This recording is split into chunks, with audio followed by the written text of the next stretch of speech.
We'd like to thank you for liking our Facebook page and subscribing to our YouTube channel. We are working diligently to get up to 1,000 subscribers on our YouTube channel by the end of the year. So please ask your family members or friends to go out and subscribe. We'd really appreciate it. We also need your comments, both positive and negative. We don't always like the negative, but those are the things that help us to get better. We also are looking for different places that you want to hear from. So let us know those businesses that you'd like to have a little more in-depth knowledge of. So now let's head on to the show. Welcome back to RoadrunnerZX. I'd like to thank this week's guest, Spice Works Bloomington. Ruben's going to be here to talk about some great things going on with their shop, and we look forward to this interview. Ruben, it's great seeing you here today. Yeah, nice to see you too. So I guess we'll just dive directly into the questions and everything. Yeah, sounds good. I'm going to say first, you and your partner are on social media and the world kind of hidden. So to try and find some of the information about you was a little hard, but I think I did a pretty good job. Oh, okay. So 2018 seemed like it was a pretty big year for you and Don. Yes, yeah. You both got married, correct? Yeah, actually, that's true. And you started Spice Works. Yeah, now that I think about it, I can't believe that happened in the Okay. same year, yeah. So those are two huge events that have started in your life. What made you decide that that was the year to do that? As far as like with our relationship, like that I just can't believe how much time had gone that we had been together, and then it just kind of felt right finally to jump in and say let's do this, let's just make it official, right?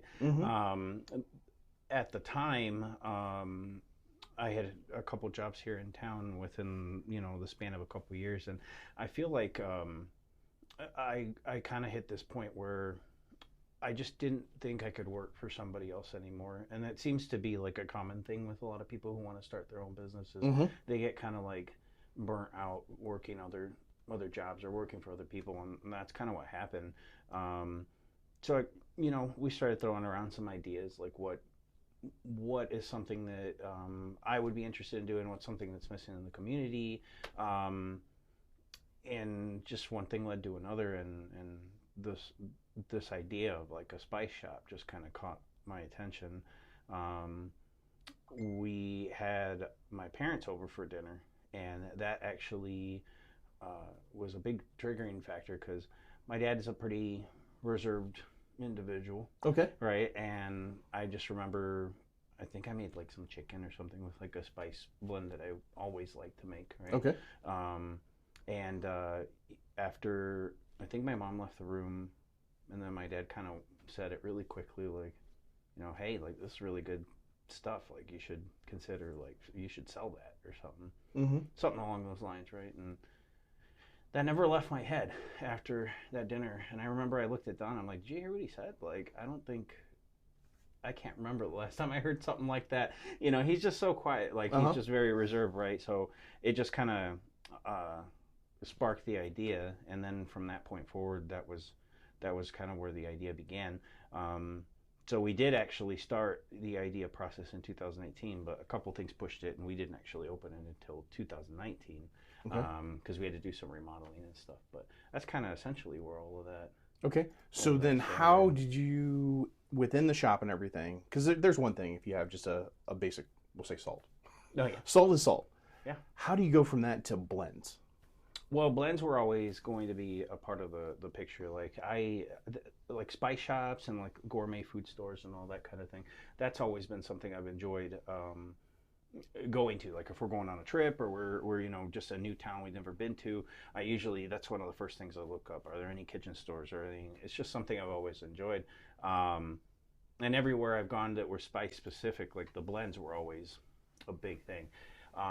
So it was always in my head that we were going to do spice and spice blends. And I think part of the idea with the spice blends is that it's a way to help people who may not have a lot of experience in the kitchen to cook easier, or for those who don't have a lot of time, right? It's just a way to easily make a meal much quicker, right? so that's kind of was always going to be the focus, right? Mm-hmm. Everything else that's happened, all the other like kind of product lines we've done, those were not necessarily part of the plan, but Mm-hmm. it just kind of the demand was there, so it just kind of kept snowballing and snowballing to offer some of these other things. So. Well, it's a good segue. So I believe you said something that everything just started coming together, that you had friends and family that were encouraging you on as you're doing this. Sometimes as an entrepreneur, that's like a death sentence as you're moving through, because you're like, hey, they're like, yeah, great. And you're like, you're actually walking me off the plank. But from your standpoint, you've been successful because you've already made it past the 5-year point where most people, you've had to go through a pandemic, which most businesses don't have to try and survive through. First year.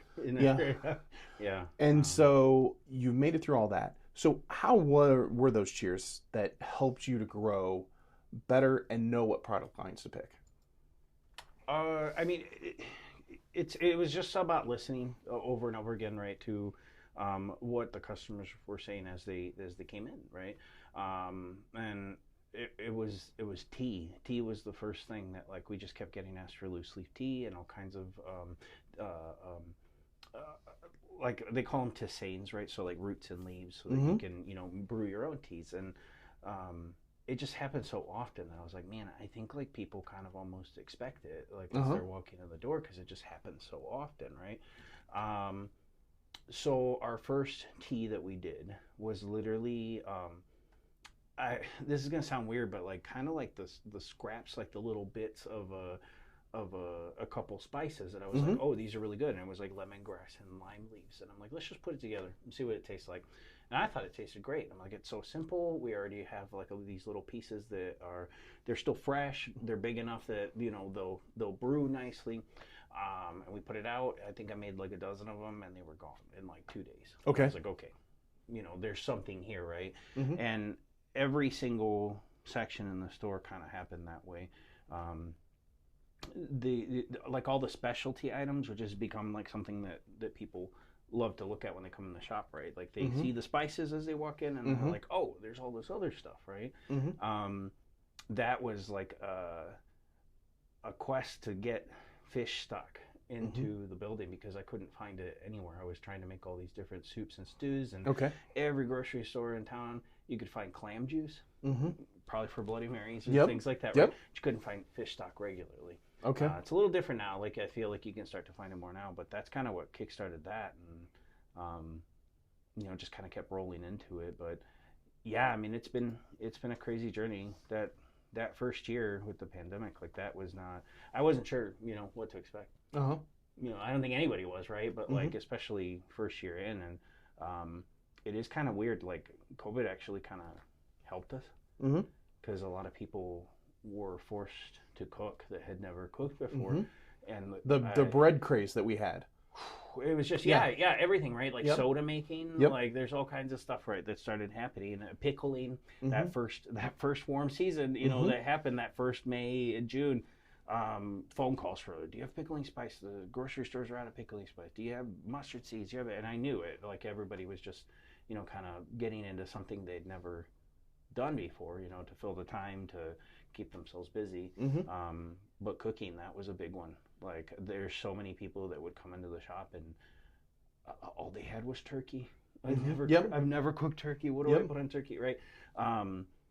And even to this day, we still have some folks come by, and I recognize the faces from that time. I just remember some of the things they said, and it was that, my family loves my food again, or I love to cook again. Like I know what I'm doing, right? Like, and all I did was kind of show them a couple things, right? And it kind of sparked that urge to learn and to do more and to experiment, and, in an approachable way too, for a lot of folks. So I'll tell a story on myself and understanding how to cook. And my wife thinks I'm a complete and total anomaly, because I will go to the grocery store. I don't know what I'm going to cook that night, and I'll just start picking up stuff. And I'll just start sniffing, putting it down, sniffing. And we went on vacation with some friends, and my wife's like, wait for it. And she's like, it irritates me. Like, we're here for 45 minutes looking at stuff. She's like, I don't know what he's going to. He throws a whole bunch of stuff in the basket. We go home, and then it's phenomenal. And so what I've told people is my ability to sniff, smell, and cook happened because I grew up poor. And so where my friends would come home and they had Doritos and chips and stuff like that, Yeah. I'd open up the fridge and we had the basics. We had milk, we had eggs, Yeah. we had bread. But the other cabinet it was spices and stuff like that were in there. And probably as early as 6 for me, I would go into the cabinet, I would pull out a jar of something, and I would just put a spoon into it and then throw it onto my tongue. Oh, yeah. And there's some spices that you shouldn't do that Oh, with. no, yeah, no. And some are just supposed to have like a little drizzle of them. No, I'm going with the whole spoonful on my tongue, like, oh my God, like over at the sink, like spitting it out. But gradually over time, what I found is that, hey, this kind of tastes good. Or, hey, Yeah. I had this spice over here, so let me grab this and see if these two spices combine. And my palate changed, but also the way that I cook changed because it wasn't just, hey, we put a little salt, we put a little pepper. And we're kind of in the Midwest, so that's a big thing here. Salt and pepper is our big spices. But for me, it was like, oh, I can go do this. So my friends are like, what are you doing in the kitchen? Well, I'm making some food because I'm hungry type of thing. How did your journey get started with cooking and spices? So there is a touch of something similar like that, right? But it was more so that, food was fuel growing up. Like that's what it was, right? Like there was nothing, too crazy fancy or anything, unless it was like a special occasion, right? Like a birthday or some sort of celebration, right?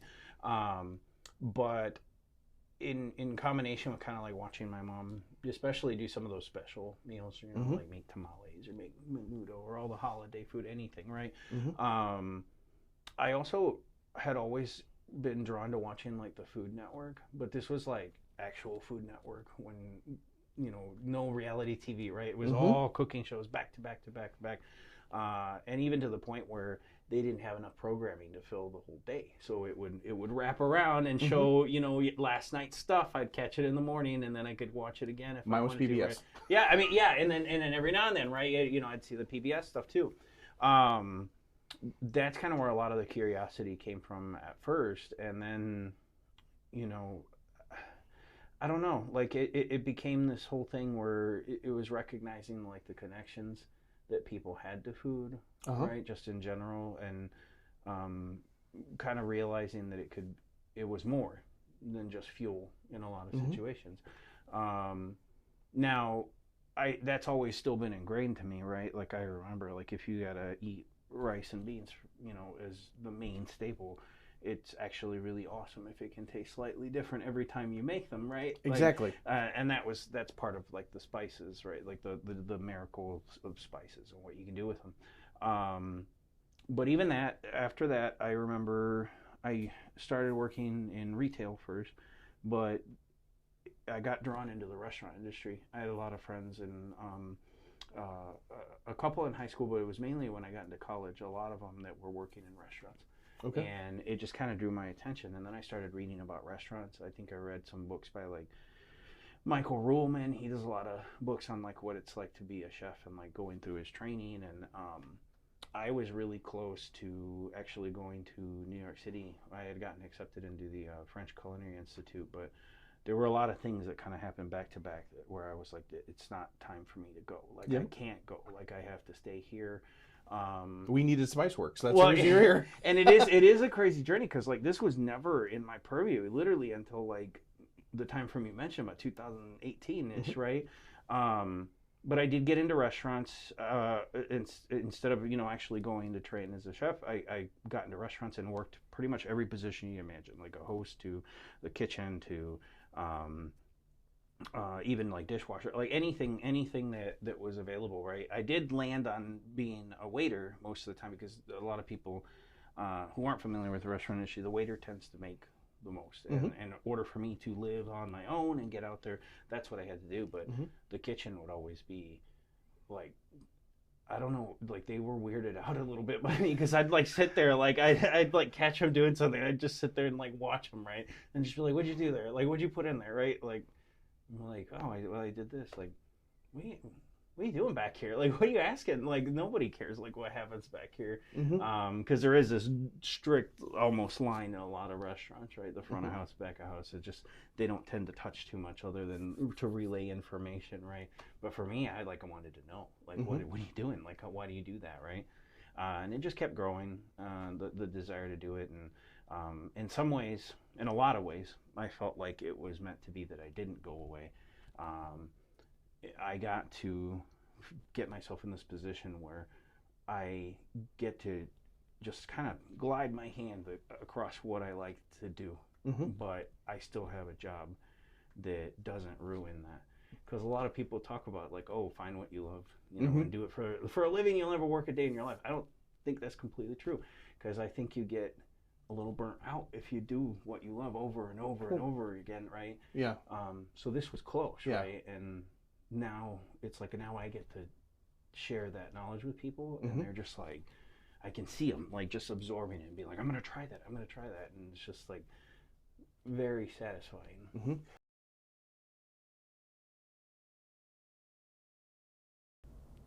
I'd like to thank our sponsor today, Roadrunner Real Estate.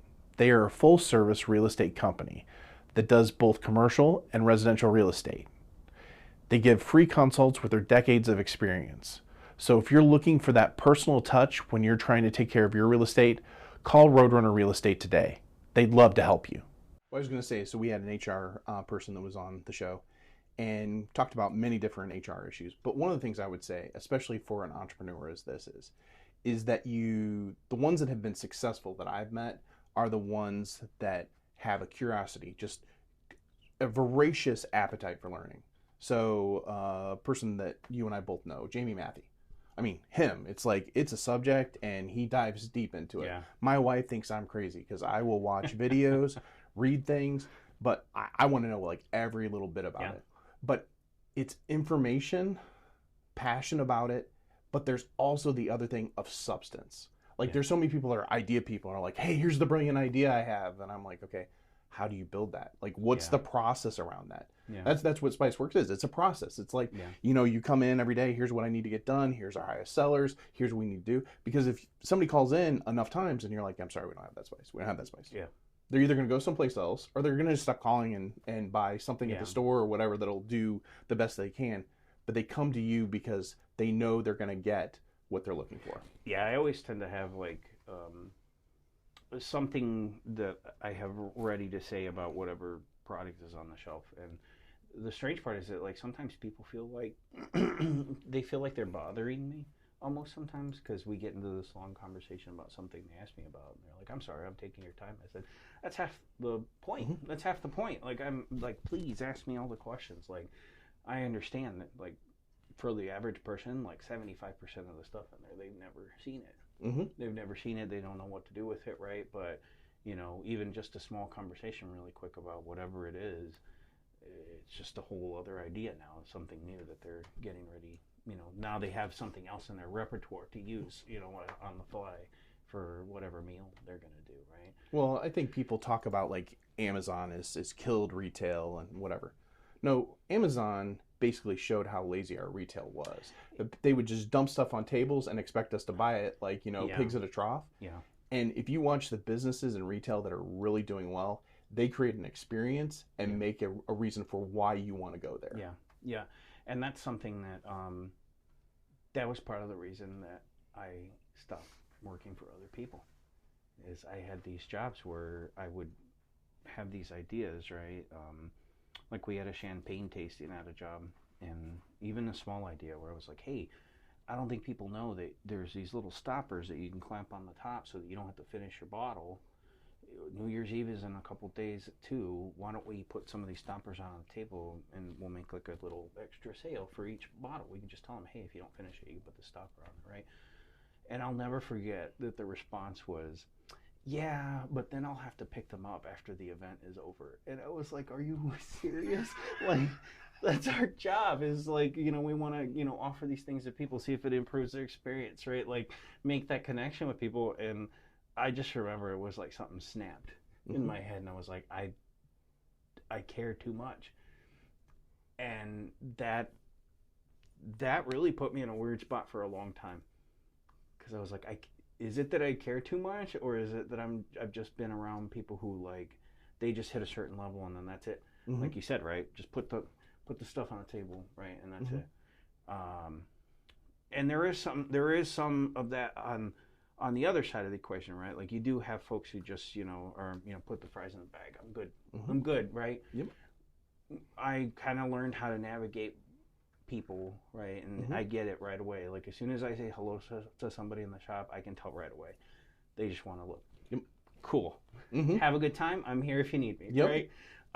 But for other folks who need the help, like it's so important to be available and to communicate and to just know your product, right? And be proud of it, right? Talk about it. Like it's why you're there, right? Yeah. So let's go there for a second. So the shop. Yeah. I'm a real estate guy, and I always say I'm making dreams happen. I help people find the place that's of their dreams. You guys started on the place over on Center Street. Yep. You now are on Main Street. Yeah. You've completely remodeled the place.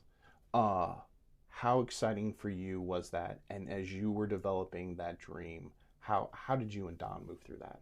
Oh man, it's like equal parts exciting and like terrifying, right? Like I in my head when we first started the business had essentially like a 5-year plan in my head, right? Because like you had slightly mentioned there, right? If you can make it 5 years, like you're good, right? You're, essentially, like it's your fault at that point, right? If something happens where you got to shut down, most of the time. Yep.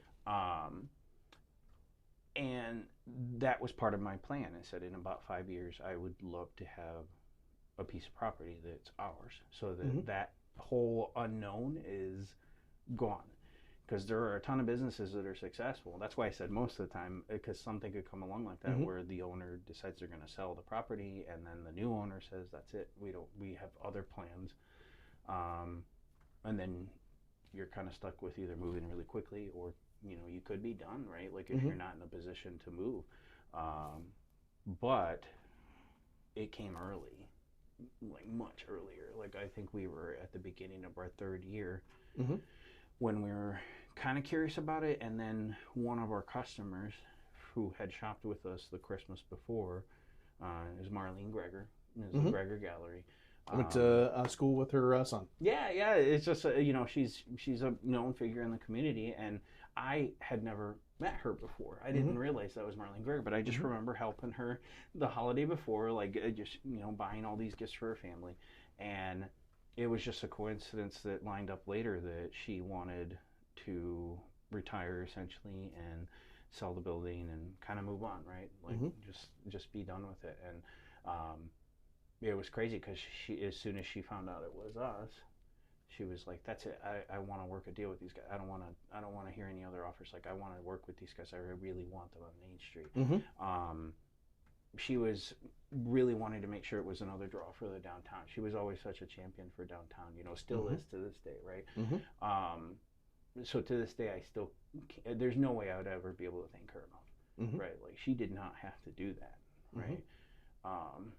But again, that's just the kind of connection that I guess we made with her, right? We were there to provide that service, and she saw the value of that. It's always been important, right? Like a lot of that came from the restaurant industry, right? I remember being the trainer at a lot of places and saying like, "Hey, the restaurant industry, retail, it doesn't matter what it is, but for the job I was training, the restaurant industry especially, I was like, you have people that come in and it's a show. Like you have to keep the show going however you can, because that's part of the experience, right? And I've kind of brought that into the retail space, right? It's kind of part of the experience. You got to make sure you help people and make them feel welcome and all that. And I think that resonated with her. So we got lucky, right? Like she really didn't have to do that. But the journey after that was one of the most stressful periods in my life. I didn't realize what it was like to navigate like city structures and codes and talk to people that I would only talk to on the phone and never see in person, and then deal with the actual physical changes in the building and very tough.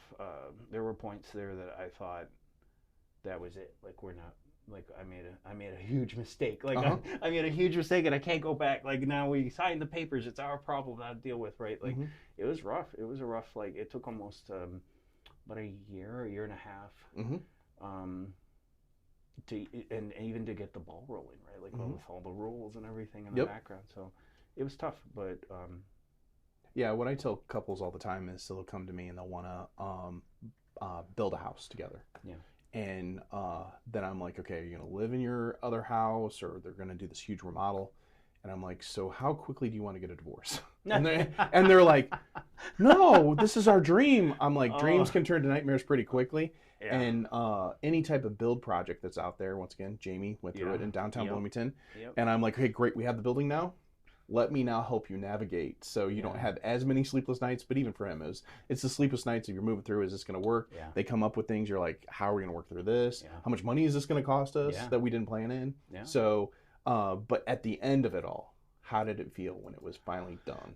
I'll never forget that. Like the day that we had our inspection, it was early enough in the morning that I'm like, I think we're going to open. Like as soon as these people leave, like we're going to open, right? And I remember we did the walkthrough and I was so nervous, like just waiting there, like they're going to find something, like there's going to be something in the wall. We're going to have to tear things up, right?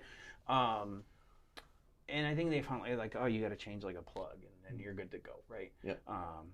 But the guys wanted to start shopping. Like the inspectors are like, hey, can I get this going? And I said, well, I'm going to need a minute or two right before we get open. And just looking at it, in reality, it finally came together from a bunch of internet tabs, that I was pulling, because that first year was I'll never forget that first year. Right, it was easy to keep up with everything on the shelf, but also I had time to kind of start planning ahead, and I had all these internet tabs saved of like, oh, I like these lights, I like this color of paint, I like this thing, right? And just saving them, just in case this were to happen. So it was still surreal to see it shift into reality, especially after all the struggles. Like it's pretty intense. I mean, so we've talked about the shop. Yeah. We're going to go back to how I feel most people unfortunately live in this country. So they buy a Spice in 1989. They put it on their shelf. They buy a couple more, and then they go back, and then they do a little bit. And so pretty much after a while, I think that they just kind of have like some ancient Egyptian dust that's sitting in their cabinet, myself.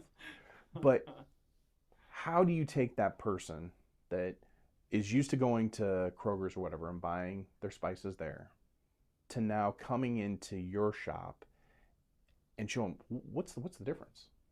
So the biggest thing is honestly, if they go ahead and try something, right? But it's always one of two things. It's going to be a spice blend or a basic, right? Like pepper or garlic that we ground, in the building, right? Or like garlic that was sourced from like a very specific place, so it's like super, potent. And the garlic one especially happens a lot, where I've had people come back and tell me like I had to learn how to use it again. Because it's so strong. Like I kind of overdid it on the first recipe, and it kind of opens the doors where they're like, whoa, like I didn't understand like why there's a difference that there is, right? And that's like the stuff that people don't see happening, right? Like the stuff that I'm in charge of that I don't want them to have to think about, right? Like constant monitoring of like, where is it coming from?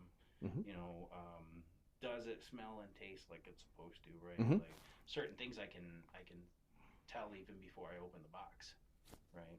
Like garlic, like if I don't smell the garlic as the driver's dropping the boxes off, then we got a problem. Like something's wrong with that garlic, right? It always smells through the box, right? And I think that's where it starts for a lot of folks, is something very, very simple, right? And then it piques the curiosity, like, well, what else have I been using, right? Paprika is another one. Yep. Paprika, everybody thinks this is for decoration. Yep. And that's it, right? And I'm like, well, it actually should have some flavor, but it's just most people have gotten used to how long something has been sitting on the shelf. Yep. Right? Because, I mean, we're talking, that time frame's got to be super long with all those steps it has to take, right? From sourcing to grinding to, you know, warehouse A, warehouse B, to the grocery store warehouse, and then to the grocery store, right? Mm-hmm. And it's like that's only when it got ordered, so it could still be sitting there, Mm-hmm. right? With us, it's different. Like I know when it comes in, you know, a lot of it, especially the spice blends, like I ground it myself. Like Mm-hmm. it's night and day difference, right? Mm-hmm. Just the time frame alone. So Thank you for watching part 1 of Spice Works. We look forward to seeing Ruben again next week.